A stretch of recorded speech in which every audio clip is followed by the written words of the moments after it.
You ever build something from the ground up, not for the glory, not for the title, but because you believed in it?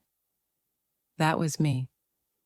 9 years ago, I walked into a downtown office in San Francisco. It was barely more than 3 desks, 2 whiteboards, and a fridge full of off-brand soda. No one was wearing shoes. And the company server? Just a dusty PC under someone's desk. But they had a dream. Disrupt finance.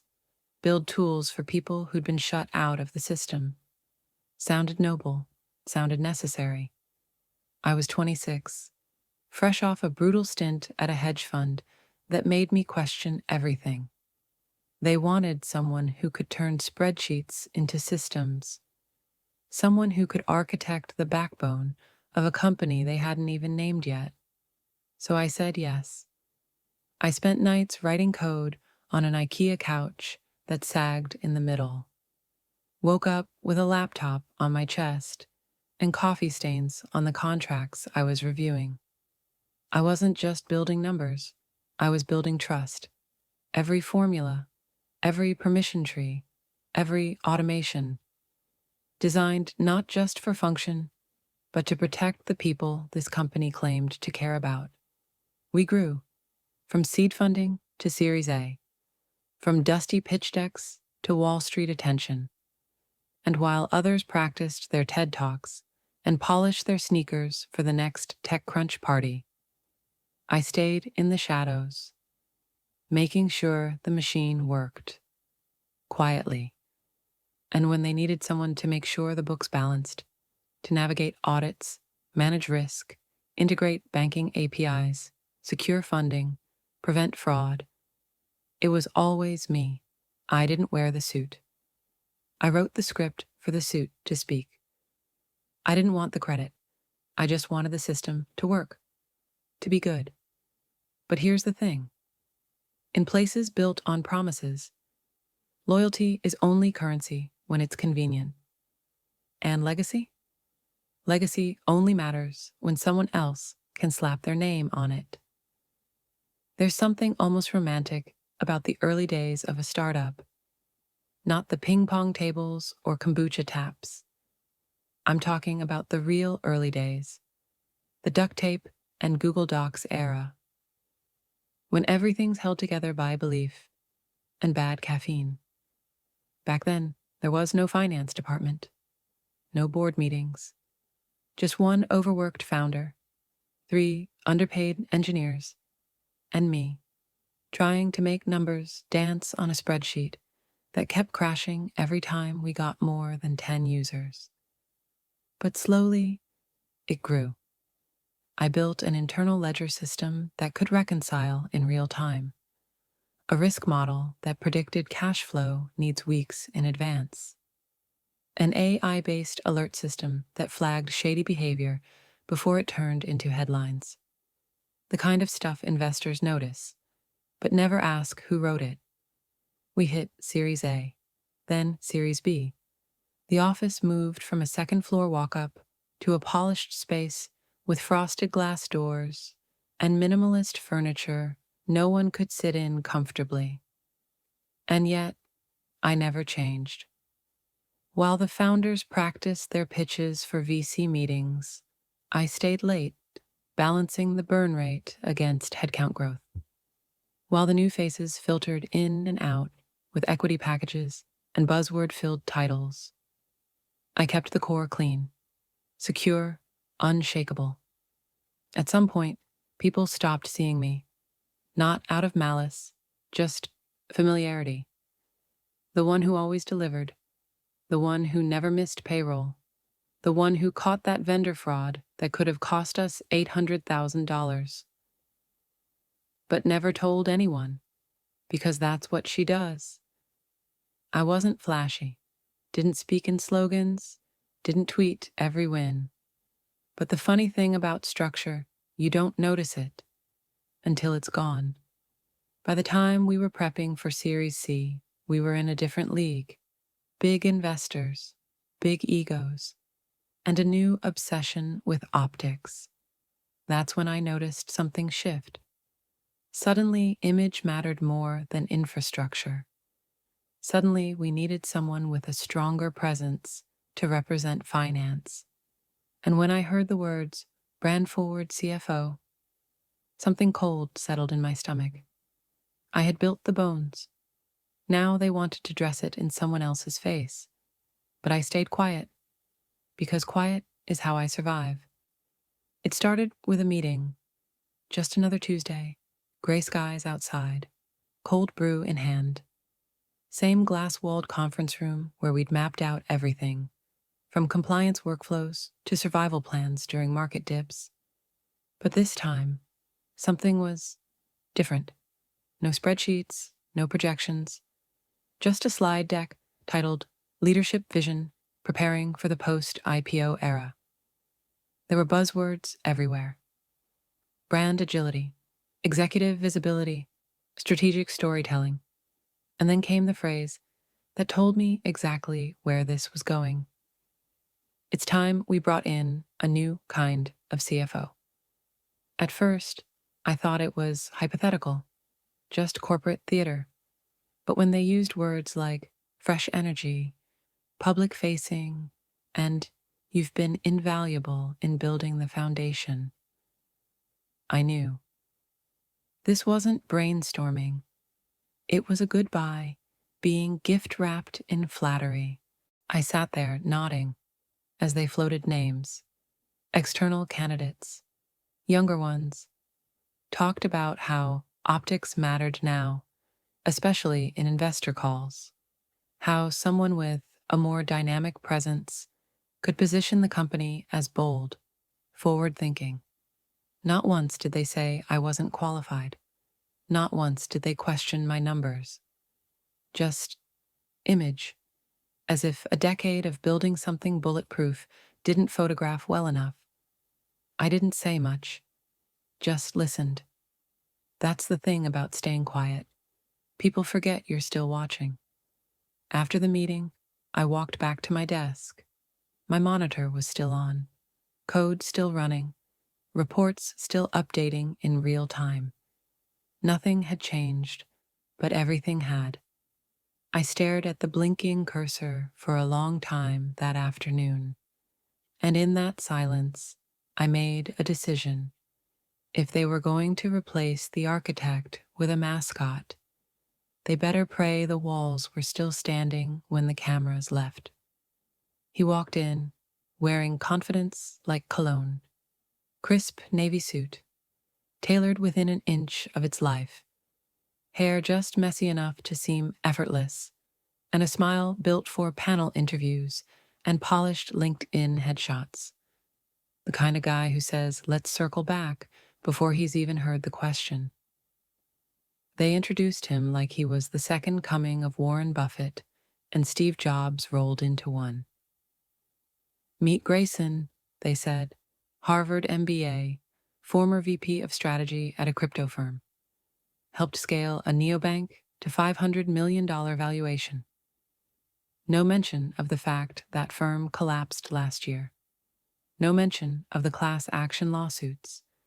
Just shiny titles and big numbers tossed around like confetti. I shook his hand, firm grip, dead eyes, and just like that, I was assigned a new job I never asked for. Help him get up to speed. A 90-day onboarding. You're the best person to show him how everything works. Translation. Train your replacement. Be grateful about it. And smile. So I did what I always did. I made a roadmap, built a custom dashboard, organized every single function of the financial system: risk, compliance, forecasting, vendor contracts, treasury pipelines, into digestible, idiot-proof chunks. And he skimmed, not read, not asked, just scrolled, like he was looking for something flashier to click on. Within a week, he'd already hosted a team-wide Zoom titled Rethinking Financial Strategy for Gen Z. He used phrases like revenue gamification and disrupting fiscal optics. The interns clapped, the engineers rolled their eyes. And I watched him pitch the system I built like it was his idea, like it had always been his idea. But the worst part? No one stopped him. Because in a world that values charisma over competence, the loudest person in the room doesn't need to be right, just believable. I wasn't angry. Not yet. Because the thing about legacy systems, they don't collapse overnight. They wait, they watch, and sometimes they learn how to break themselves just in time. There's a strange kind of quiet that comes with being replaced, but still being needed. It's like watching someone wear your clothes, but backwards, and telling you it looks better that way. I spent the next few weeks walking him through every corner of the system, showed him how the ledgers link to the Treasury interface, how audit trails are auto-flagged with metadata, how vendor payments are split across protected tiers, so a glitch in one account doesn't tank the whole pipeline. He nodded, took notes on an iPad he never opened again. Every time I explained a detail, he smiled like he already knew it. But he didn't. Not when he tried to override a compliance hold and crashed a segment of the API.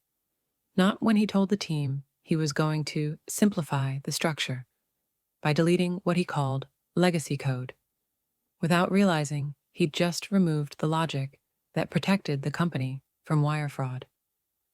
I fixed it, quietly. No credit, no questions asked, because fixing things in silence was how I survived here. Meanwhile, he was already being featured in company newsletters. Exciting new leadership energy. Visionary thinker. A selfie with the CEO on the rooftop deck. Captioned, "The future's in good hands." Good hands. I remember looking at my own hands that night, dry from coffee and cold keyboards, tired from too many years of holding up people who never thought to look down. And yet, there I was, still showing up, still saving them from the things they didn't even know were breaking.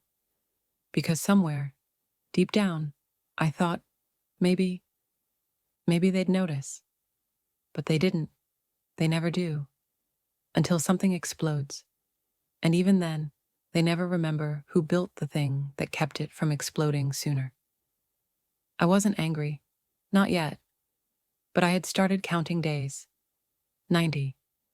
That's how long they gave me to hand off a system I spent 9 years building.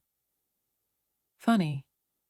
That's also how long it takes for a time delay lock to fully engage. Just a number. But numbers have teeth. It happened by accident. He left his iPad on the conference room table after a finance check-in. Everyone else had already filtered out, startup style, always pretending to be late for something important. The screen lit up, just a preview of a message. "You left your cufflink here again." He's starting to notice. 3 things struck me. 1, the tone. 2, the name. And 3, the E. At first, I brushed it off. Maybe it was personal. Maybe it was nothing. I didn't care who he texted. I wasn't here to moralize. I was here to survive the next 45 days. But then came the off-site party, held in Napa. Because of course it was. Vineyard views, staged candids, startup banter served with artisan cheese.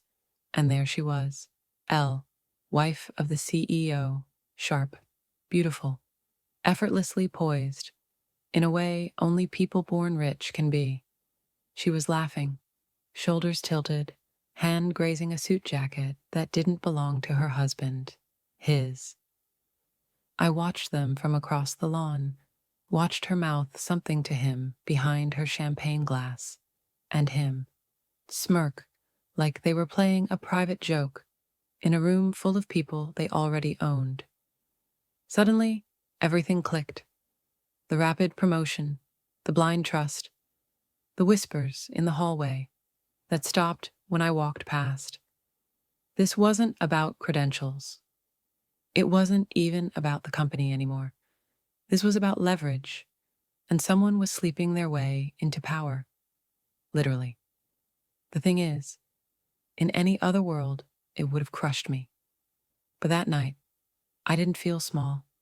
I felt clear, because for the first time I understood this wasn't personal, it was structural. This system was never built to reward the builder, only to decorate the face that stood in front of the camera when the scaffolding was done. So I smiled, a real one, because while they were busy playing house in borrowed boardrooms, they forgot the same thing every empire forgets. You never dismiss the person who wrote the blueprints, especially not while standing on the floor they reinforced. It came in a subject line: access change notification, internal permissions updated. I was at home, Sunday, rain tapping the window, like it knew something I didn't, checked my work account out of habit. One of those things you never fully unplug from when you've tied your name to a system skeleton. And just like that, admin, revoked, root access, revoked. Everything I'd built, everything I monitored, patched, debugged, locked. At first, I thought it was a glitch, some back-end update, maybe even a mistake. These things happen. So I emailed IT, got a response from HR, and then the meeting invite arrived. Monday, 9 a.m., glass conference room. No coffee this time. They didn't even pretend. Words like organizational evolution, streamlining leadership visibility, and my personal favorite, it's time we aligned optics with execution. Not once did they say I failed, because I hadn't. They just said it was time. I asked what would happen to the systems, to the tools only I knew how to audit, to the frameworks I customized, sometimes at 2 a.m., because no one else could read the raw logs. The CEO smiled. We're confident Grayson will take it from here. I didn't speak, didn't flinch, because when you've already been betrayed in silence, the noise of it doesn't hit quite as hard. I packed my things in a branded tote bag they gave me last Christmas. My name was still embroidered on the side. Walked past the new interns. They barely looked up. Elevator down, street cold, world still spinning. And inside me, not rage, not grief, just this heavy, beautiful clarity. They thought they'd buried the builder, but what they didn't know was that the foundation had a fuse, and I still had the match. Most people think revenge is loud, that it looks like shouting in a boardroom or slamming a door on the way out. But the real kind, the kind that sticks, it's quiet. It's knowing you could destroy something and choosing when. After I walked out, I didn't post on LinkedIn, didn't call the press, didn't tell my side, because I wasn't interested in vindication. I was interested in timing. See, I never built their systems to need me. That would have been ego. I built them to protect the company. But when you rip out the architect and install a showpiece, you better hope the framework doesn't collapse under weight it was never meant to carry. Here's what they didn't know. Buried inside that polished platform they now called cutting edge was a dormant protocol, a diagnostic algorithm I wrote 3 years ago. Back when we first onboarded offshore vendors, it was a safeguard, something to flag internal fraud, non-compliant transactions, irregular vendor routing, payout loops, and if left unchecked for more than 90 days, it would initiate a soft lock, not a crash, just a freeze, a subtle surgical pause of access for any user who couldn't pass a multi-auth chain tied to the original architecture. It was meant to protect us from external threats, but now it was protecting itself from the internal ones. I didn't rig it out of spite. It was already there. I just didn't deactivate it. Because the thing about working in silence for so long, you learn to code in whispers. You learn to build things no one notices until they fail.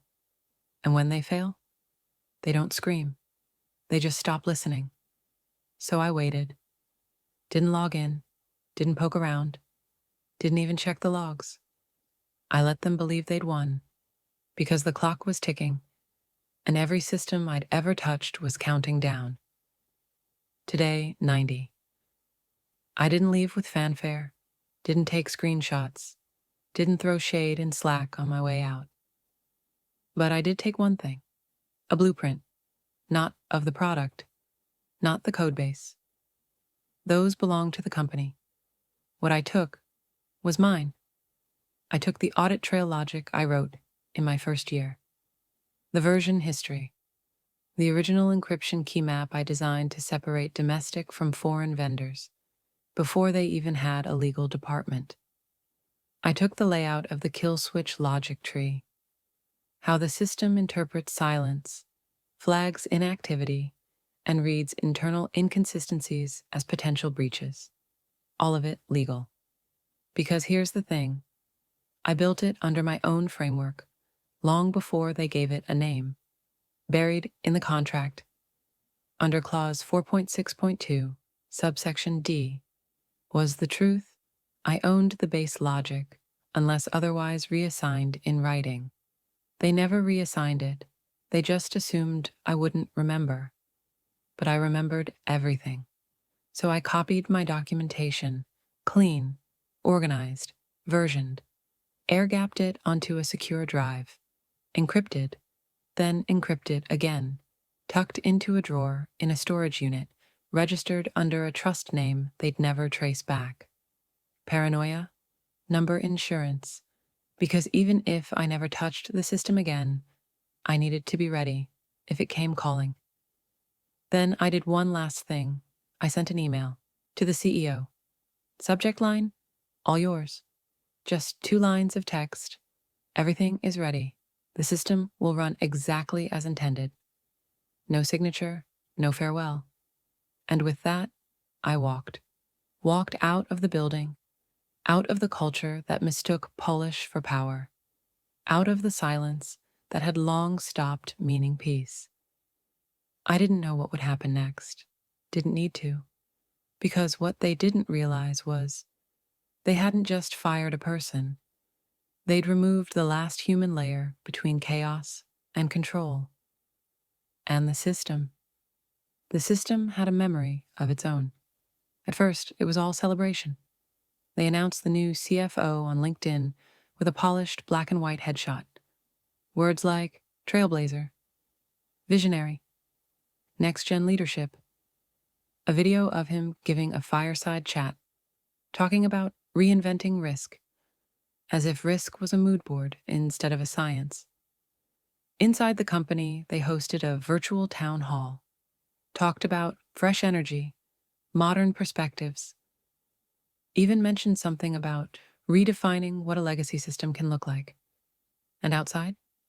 Silence. From me. From the system. From the time bomb buried deep in the bones of the code. Day 30. All good. Day 45. He pushes a minor update to vendor access permissions without a sandbox test. Day 53.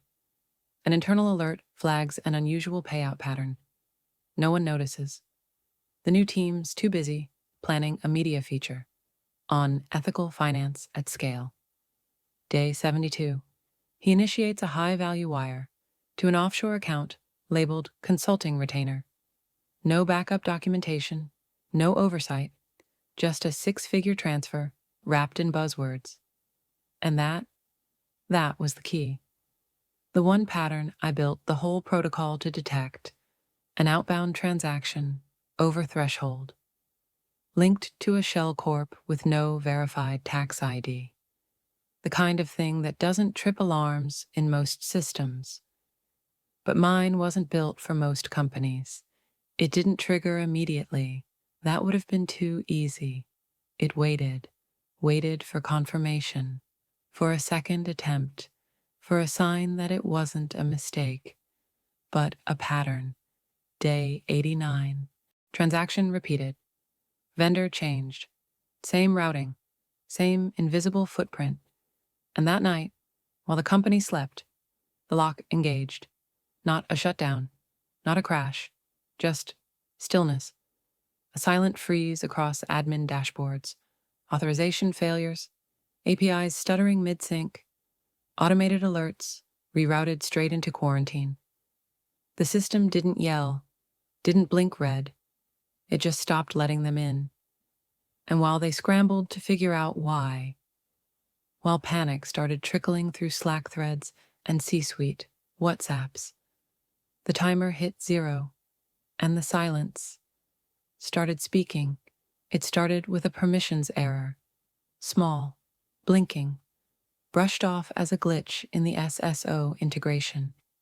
Then the financial dashboard went dark. No real-time data, just spinning wheels where numbers used to live. The dev team thought it was server-side latency. They restarted the pipeline, but nothing came back. Slack lit up. Anyone else seeing this? Missing Q3 projections. Access denied. Anyone got root? Then someone noticed. The vendor payouts. Frozen. Automated transfers. Stalled. Payment schedules. Blank. And then it hit them. They weren't locked out of a page. They were locked out of the system. Every admin credential returned the same cold message. Insufficient authorization. No override.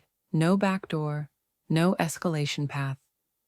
They tried cycling through old credentials, called the database architect, reset the key vault. Nothing. The more they pushed, the more it pushed back. Quietly, efficiently, like it knew what they were trying to do. Then the CEO got involved. A war room was thrown together in less than 20 minutes. Cameras off, voices sharp. Grayson paced in front of the screen, tie gone, shirt sleeves rolled, ranting about rogue code, legacy bugs, and at one point, sabotage. The irony? There was no sabotage. The system was doing exactly what it was designed to do.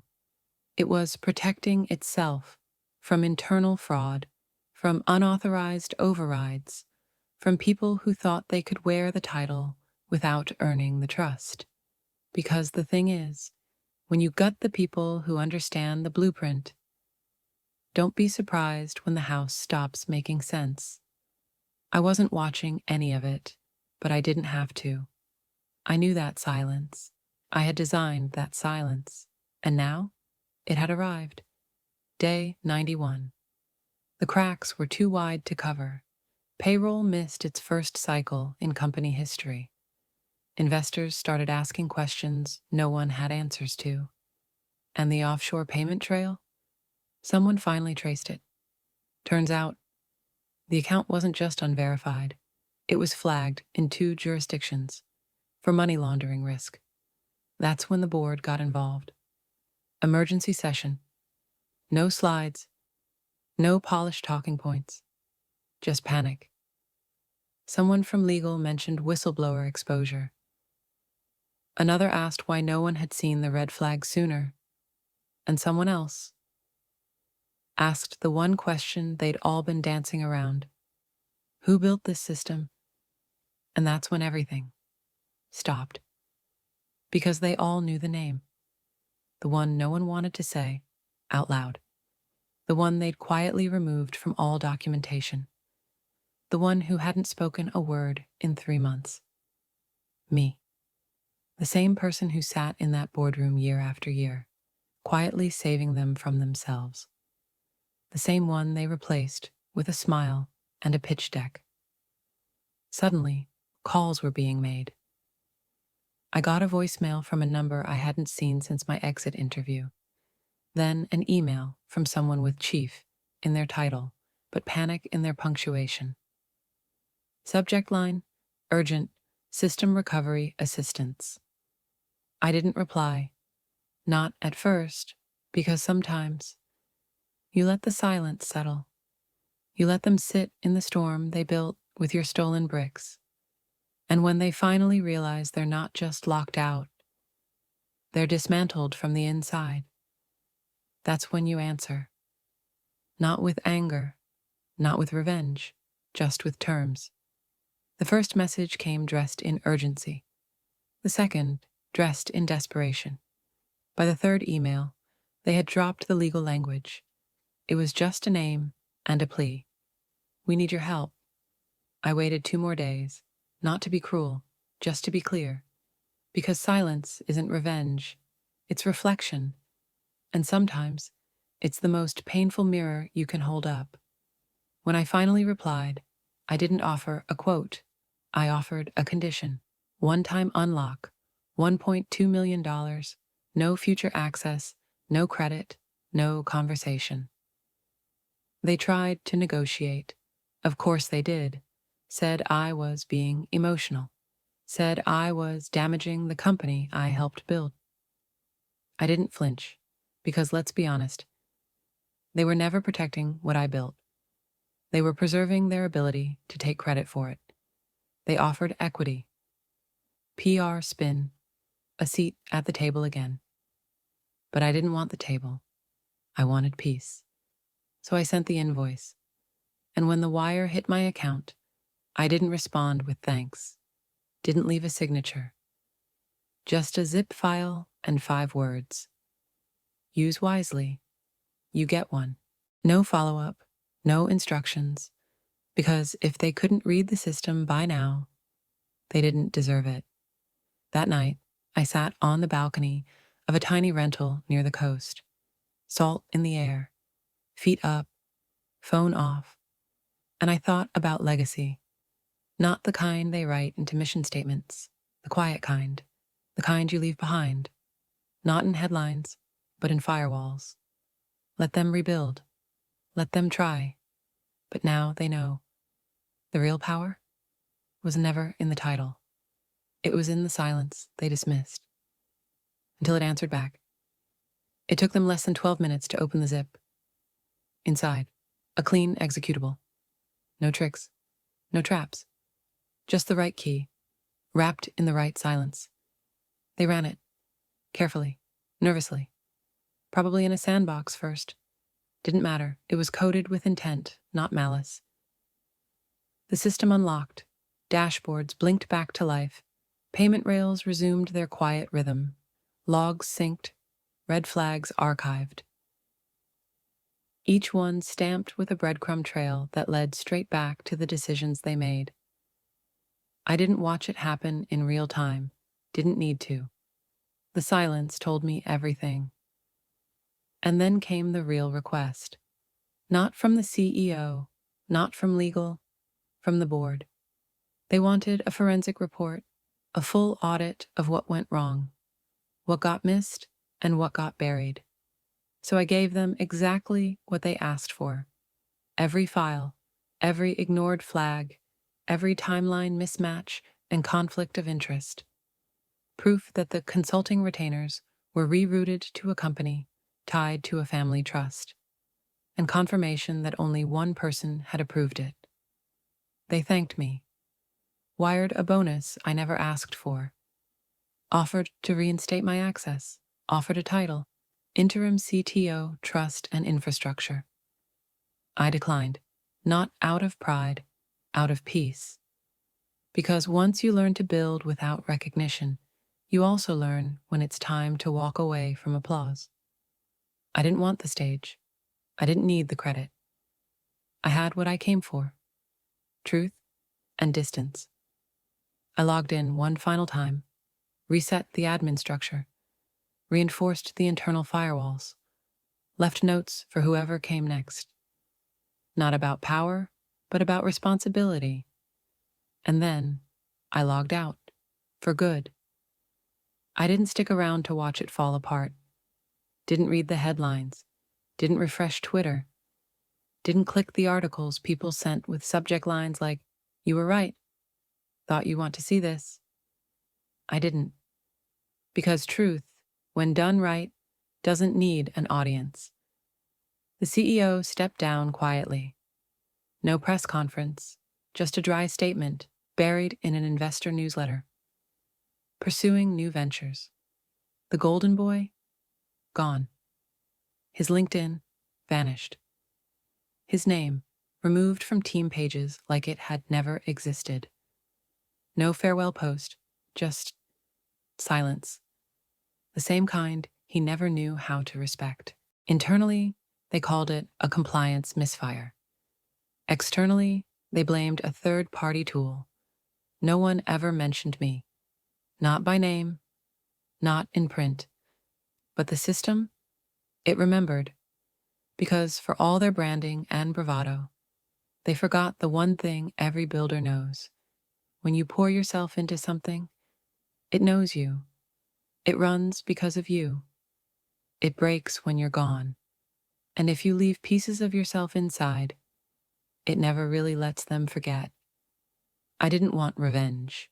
Revenge is fire, and fire burns fast. I wanted ash. I wanted them to sit in the smoke of what they thought would last forever. I wanted them to rebuild knowing the blueprint they buried was the only thing that had ever kept them standing. So no, I didn't rage. I didn't curse. I just walked, with nothing but a quiet satisfaction and the knowledge that sometimes letting it burn is the most graceful ending of all. 6 months later, I was living somewhere slower, a town where no one knew what IPO meant, where meetings were replaced with morning walks, and my laptop stayed closed unless it was raining. I taught part-time at a local college, Intro to Systems Thinking, mostly undergrads trying to figure out if they belonged in business or tech or somewhere in between. They didn't ask about my past. They just listened, wrote things down when I spoke. Not because I was anyone, but because somehow the words made sense. There was this one student, quiet, like I used to be. She built a payment app for her side hustle, but didn't trust platforms to host it. She asked how to make it safer, not smarter, not trendier, safer. I stayed after class to show her how to layer protections that don't make headlines, but keep people's names off debt collection lists. And for the first time in years, I felt like I was building something again. Not for funding rounds, not for equity, just for good. No spotlight, no title, just a whiteboard, a dry marker, and the kind of peace you can't fake on a resume. I still think about it sometimes. The system, the company, the people who thought power came from being seen, and how they missed the real truth. Power doesn't come from presence. It comes from principles. And the people who last? They're not always the ones at the mic. Sometimes they're the ones who wrote the script, whispered the warnings, and walked away before the stage ever collapsed.